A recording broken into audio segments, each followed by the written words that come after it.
وَلِلَّهِ الْأَسْمَاءُ الْحُسْنَى فَادْعُوهُ بِهَا وَذَرُوا الَّذِينَ يُلْحِدُونَ فِي أَسْمَائِهِ سَيُجْزَوْنَ مَا كَانُوا يَعْمَلُونَ۔ دیکھو اللہ کے ہیں تمام اچھے نام، تو پکارو اس کو انہی ناموں کے ذریعے سے، اور دفع کرو، چھوڑ دو، اعراض کرو ان سے جو اس کے ناموں میں الحاد کر رہے ہیں، یقیناً انہیں بدلہ ملے گا اپنے اعمال کا۔ تو ناموں میں الحاد سے مراد کیا ہے کہ ہمارا چونکہ اللہ کے ساتھ جو بھی رابطہ قلبی اور ذہنی ہے، خاص طور پر ذہنی رابطہ، وہ اللہ کے اسماء کے حوالے سے، باقی ہم اللہ کی ذات کو تو جانتے نہیں۔ اسماء اور صفات کو کہنے میں ہم کہہ دیتے ہیں یہ دو الفاظ علیحدہ علیحدہ ہیں، ایک اسم ہے ایک صفت ہے، لیکن حقیقت میں تو ایک ہی ہے۔ رحیم صفت ہے، الرحیم نام ہے، اس میں فرق کیا ہوا؟ قدیر صفت ہے، القدیر القادر یہ اللہ کا نام ہے۔ تو الف لام جب لگ گیا تو وہ معرفہ بن گیا، وہ اللہ کا نام ہو گیا۔ جب بغیر الف لام کے اور تنوین کے ساتھ ہے وہ صفت ہے۔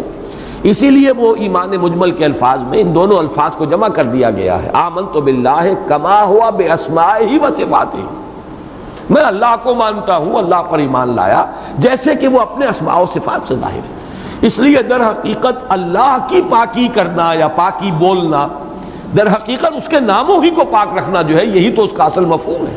باقی ہم اس کی ذات کے بارے میں تو کچھ جان ہی نہیں سکتے۔ اچھا، اسماء کے ساتھ کوئی غلط تصور ملحق کر لینے کے کیا کیا صورتیں ہیں جس کو الحاد کہا گیا؟ الحاد فی الاسماء، الحاد جو ہے لحد سے بنا ہے۔ لحد کے معنی ہوتے ہیں ٹیڑھ یا کجی۔ چنانچہ ایک قبر تو ہوتی ہے نا سیدھی، جو براہ راست جو ہے اوپر سے نیچے جو ہے جا رہی ہے، اس میں بغلی قبر نہیں ہے، بغلی قبر میں ٹیڑھ ہوتی ہے، کچھ دور جو ہے وہ سیدھی نیچے گئی، اس کے بعد ایک سائیڈ کے اوپر مڑ کر، اور اصل قبر جو ہے وہ اس کو لحد کہتے ہیں۔ لحد وہی ہے، عام قبر جو ہے وہ قبر ہے، اسے لحد نہیں کہیں گے۔ لحد اس قبر کو کہا جاتا ہے کہ جس کے اندر بغلی قبر بنتی ہے اور اس کے اندر ایک کجی آتی ہے۔ الحاد کے معنی ہے کسی شے میں کجی پیدا کرنا۔ اللہ کے ناموں میں کجی کس اعتبار سے؟ نمبر ایک یہ کہ جو نام اللہ کے شایان شان نہ ہو وہ نام خود رکھ دینا اور اس سے اس کو پکارنا۔ اور اس میں احتیاط کا پہلو یہ ہے کہ چاہے ہم یہ کہیں گے کہ اللہ میں تمام صفات کمال تمام و کمال موجود ہیں، لیکن تعین کے ساتھ اللہ کے نام ہم وہی شمار کریں گے جو قرآن یا حدیث میں آئے۔ ہم اپنی طرف سے اچھا نام بھی رکھنا چاہیں، یہ احتیاط کے خلاف ہو جائے گا، اس لیے کہ ظاہر بات ہے، اسی کو کہتے ہیں توقیفی امور، وہ معاملات کے جو حضور کے بتانے پر موقوف ہے۔ ہمارا اپنا اجتہاد جو ہے اس میں کوئی کام نہیں کرے گا، ہماری اپنی استدلال اور استنباط جو ہے اس سے ہم کام نہیں لیں گے، بلکہ جو موقوف ہے حضور کے بتانے پر یا قرآن مجید میں اللہ کے بتانے پر۔ تو ایک تو یہ ہے کہ اللہ کے تعین کے ساتھ اسماء صرف وہ بیان کیے جانے چاہیے کہ جن اسماء کا ذکر قرآن اور یا حدیث میں موجود ہے۔ وہ 99 ناموں کی احادیث ہیں، اگرچہ 2 حدیثوں میں کچھ فرق ہے ناموں کا، لیکن یہ کہ بہرحال وہ حضور صلی اللہ علیہ وسلم سے مروی ہے، اس کو ہم مانیں گے۔ لیکن اپنی طرف سے اللہ کا کوئی نام ہم نہیں رکھ سکتے، اس لیے کہ ہو سکتا ہے کہ ہم چاہے اپنی امکانی حد تک اللہ کی شان رفیع اور بلند شان کو ملحوظ رکھیں، لیکن یہ کہ ہمارے اپنے تصور کا کوئی نقص اس کے اندر جو ہے شامل ہو جائے۔ دوسری بات یہ ہے کہ جو اللہ کے اسماء یا صفات ایسی ہیں کہ جو مخلوق کے لیے بھی مستعمل ہیں۔ رحیم، ایک انسان بھی رحیم ہو سکتا ہے، رحمت کی صفت اس میں ہو سکتی ہے۔ اسی طریقے سے علیم، اللہ کی صفت بھی ہے، العلیم اس کا نام ہے، لیکن بندے بھی تو صاحب علم ہوتے ہیں، بلکہ ہم لفظ علامہ بھی استعمال کرتے ہیں، بہت بڑا علم رکھنے والا۔ لیکن ہمیشہ ذہن میں مستحضر رہے کہ یہ لفظ جب اللہ کے لیے بولا جاتا ہے اس کی شان کچھ اور ہے، اور یہی لفظ جب بندوں پر اس کا اطلاق ہوگا یا مخلوق پر اس کا مفہوم بالکل مختلف ہے۔ اللہ علیم ہے بئی معنی کہ اس کا علم کامل، ما کان وما یکون، اس کا علم مطلق ہے، اس میں کوئی حدود نہیں ہے، نا پیدا کنار۔ نمبر 2، اس کا علم ذاتی ہے، کسی اور سے اس کو نہیں ملا ہے۔ نمبر 3 یہ کہ اس کا یہ علم قدیم ہے، جیسے اس کی ذات قدیم ہے ویسے اس کا علم قدیم ہے۔ اور مخلوق کے لیے جب لفظ آئے گا تو 3 صفات، 3 اس کی شرائط جو ہے اس کے بالمقابل۔ مخلوق کوئی بھی ہو، بڑے سے بڑا رسول ہو، بڑے سے بڑا فرشتہ ہو، اس کا علم محدود ہے، اگرچہ ہم نہیں ناپ سکتے اس کی حدود کو معاذ اللہ، فرشتے کے علم کو ہم کیا ناپیں گے؟ نبی انبیاء کے علم کی حدود ہم کہاں معین کریں گے؟ محمد الرسول اللہ صلی اللہ علیہ وسلم کے علم کی حد ہم کہاں معین کریں گے؟ لیکن اصولاً یہ ماننا ہوگا کہ علم محدود ہے، مخلوقات میں سے کسی کا علم جو ہے لا محدود نہیں ہو سکتا۔ اگر یہ تصور ہے تو شرک ہو گیا۔ پھر اللہ کے صفت علم یا اللہ کے العلیم کا جو نام ہے اس کا گویا کہ آپ نے اس کو گرا دیا، اس کا تصور جو ہے وہ نہیں رہا جو اللہ کے لیے اس نام کا ہونا چاہیے۔ اسی طرح کسی کا علم ذاتی نہیں ہے، نہ وجود ذاتی نہ صفت ذاتی، اللہ ہی نے علم دیا ہے۔ لا یحیطون بشیء من علمہ الا بما شاء، کوئی احاطہ نہیں کر سکتا اس کے علم میں سے کسی شے کا بھی مگر جو بھی اللہ نے اس کو عطا فرما دیا، جو اللہ نے چاہا۔ اور تیسرے یہ کہ مخلوقات کل کی کل حادث ہے تو ان کا علم بھی حادث ہے، پہلے نہیں تھا پھر ہو گیا۔ حادث کے معنی یہ ہے کوئی شے پہلے نہیں تھی اب وجود میں آ گئی، پہلے علم نہیں تھا، ہمیں علم نہیں تھا، ہم پڑھتے ہیں علم حاصل کرتے ہیں، علم حاصل ہو جاتا۔ حضور صلی اللہ علیہ وسلم کو علم نہیں تھا، اللہ نے وحی کے ذریعے سے غیب کا علم بھی عطا فرمایا، غیبی امور بھی آپ پر کھول دیے۔ لا یظہر علی غیبہ الا من ارتضی برسول، وہ اپنے غیب پر مطلع نہیں فرماتا مگر اپنے رسولوں میں سے جس کو چاہے اور جتنا چاہے۔ تو یہ گویا کہ دوسرا پہلو ہے اللہ کے ناموں میں الحاد کا، کہ اللہ کے نام جو ہے جب صفاتی نام جو اپنی اصل کے اعتبار سے مشترک ہیں مخلوق میں اور اللہ میں، جب وہ نام اللہ کے لیے استعمال کیا جا رہا ہو تو اس کی شان رفیع جو ہے، اس کی جو شان اعلیٰ ہے اس کے اوپر اس کو برقرار رکھا جانا چاہیے۔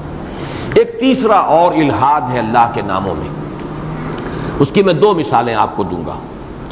اللہ کے ناموں میں اس کی شان غفاری بھی ہے، شان ستاری بھی ہے، وہ رؤوف بھی ہے، لیکن اس کی شان شدید العقاب بھی ہے، منتقم بھی ہے، وہ شدید انتقام ہے۔ اب اگر آپ نے اس میں سے ایک پلڑے کو زیادہ جھکا دیا، دوسرے پلڑے کو ہلکا کر دیا تو آپ کا تصور کج ہو جائے گا اللہ کے بارے میں، اور اس کجی کا ظہور آپ کے عمل میں ہوگا۔ یہی ہے کہ جو سورہ انفطار کا مرکزی مضمون تھا، یا ایھا الانسان ما غرک بربک الکریم، کس شے نے تجھے دھوکہ دیا اپنے رب کریم کے بارے میں؟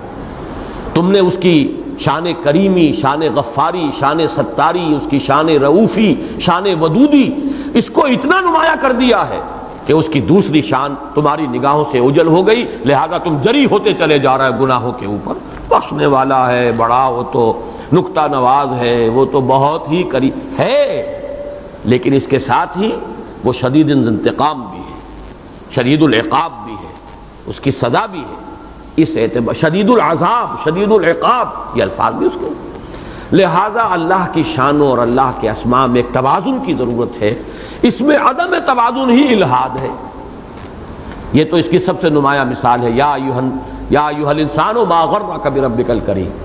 اس کی چوتھی اور جو غیر نمایاں شکل ہے وہ یہ بھی ہے کہ اللہ کے بعض نام جوڑوں کی شکل میں ہے، وہ المعز بھی ہے، المذل بھی ہے، الرافع بھی ہے، الخافض بھی ہے، القابض بھی ہے، الباسط بھی ہے، عزت دینے والا، ذلیل کرنے والا، کھولنے والا اور تنگ کر دینے والا، اٹھانے والا، بلند کرنے والا اور گرانے والا۔ ان میں سے اگر ایک ایک نام کے حوالے سے اسے پکاریں گے تو آپ کا تصور کج ہو جائے گا۔ یہ نام جب بھی اللہ کے لیے جائیں جوڑوں کی شکل میں لیے جائیں، ان میں سے کسی نام کو علیحدہ کر لیں گے، یا مذلو یا مذلو یا مذلو، یہ بہت ہی توہین ہو جائے گی اللہ تعالیٰ کی، کہ گویا کہ وہ ہے ہی ذلیل کرنے والا۔ یہ دونوں لفظ یا معزو یا مذلو، فادعوہ بہا کی میں اس وقت بیان کر رہا ہوں کہ فللہ الاسماء الحسنی فادعوہ بہا، اور میں نے بارہ تذکرہ کیا ہے سلسلہ نقشبندیہ کے ایک بزرگ، ان سے میری ملاقاتیں رہی ہیں، فوت ہو گئے ہیں، سائیں عبدالرزاق صاحب دیپال پور میں وہ مدفون ہیں۔ ان کا ذکر ہوتا تھا اللہ کے اسماء کے حوالے سے، اور ذکر جہر، یا ستارو یا ستارو یا غفارو، اس کی حلاوت میں آج تک محسوس کر رہا ہوں، اس لیے اگرچہ کہ کم سے کم 30 برس ہو چکے ہیں ان سے ان ملاقاتوں کو جو کئی مرتبہ ہوئی، لیکن ایک خاص کیف، ایک خاص رنگ میں نے اس ذکر جہری کے اندر، خاص طور پہ جب جو آواز ان کی نکلتی تھی میں تو سوچا کرتا تھا نہ معلوم کہاں سے نکل رہی ہے یہ آواز۔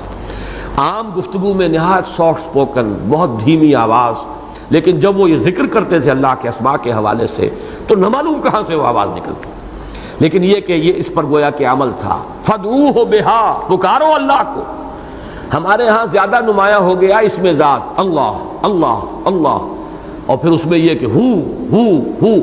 یہ چیزیں جو ہیں، میں کوئی نفی نہیں کر رہا نہ توہین کر رہا ہوں، جو یہ کرتے ہیں یہ ان کا اپنا ایک جو ہے ذکر کے، اذکار کے، اشغال کے ان کے اپنے طریقے ہیں. لیکن میرے نزدیک قرآن مجید کی جو نص ہے اس کے اعتبار سے اللہ کا ذکر فادعوہ بہا، اس کو پکارا جائے اللہ کے ناموں کے ذریعے سے. یا ستارو، یا غفارو، یا قہارو، یا خافضو، یا رافعو، یہ جو الفاظ ہیں ان کو پکارا جائے اللہ کو اس کے اسماء کے ذریعے سے. فادعوہ بہا، لیکن یہ کہ اس میں الحاد نہ کیا جائے، اس میں کجی تلاش نہ کی جائے. کجی کریں گے اللہ کے ناموں میں، آپ کا تصور جو ہے، آپ کی جو معرفت ہے اللہ کی، اس میں ٹیڑھ پیدا ہو جائے گی. جب آپ کی اس معرفت کے اندر ٹیڑھ پیدا ہو گئی تو آپ کے رویے میں اس کا ٹیڑھ ظاہر ہو جائے گا، تو نقصان تو سارا اپنا ہی ہے.